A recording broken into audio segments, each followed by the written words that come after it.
ते काही महाग नाही। हे बा तणनाशक सोयाबीनवरच्या तणनाशक आजची तारीख आहे 19 जुलै 2026, 20 जुलै 2026। सोयाबीनचे जे तणनाशकची ही सगळी गर्दी आहे शेतकरी बंधूंनो साईकृपा कृषी केंद्रावर। आपण शेतकऱ्याची प्रतिक्रिया घेऊ। भाऊ तुम्ही सोयाबीनवर फवारा घेतला, कोणते कोणते तण होते? हा बर,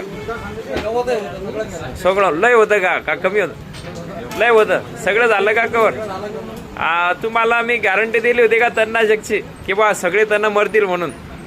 गॅरंटी दिली होती ना? आणि आला का रिझल्ट? आता निंदायचं काम एक त्याला, निंदायचं काम नाही त्यांना। आणि मी आजही तुम्हाला सांगतो की 90 दिवस डबल तण त्या शेतात निघणार नाही। पूर्ण 90 दिवसापर्यंत तणाचं नियंत्रण यांच्या शेतात होईल। आणि तसंही अगोदरही सांगितलं, आताही सांगतो। आणि एकही निंदायला तुम्हाला एकही मजूर लागणार नाही। आजची तारीख किती आहे? 20 जुलै 2026। परत सांगतो।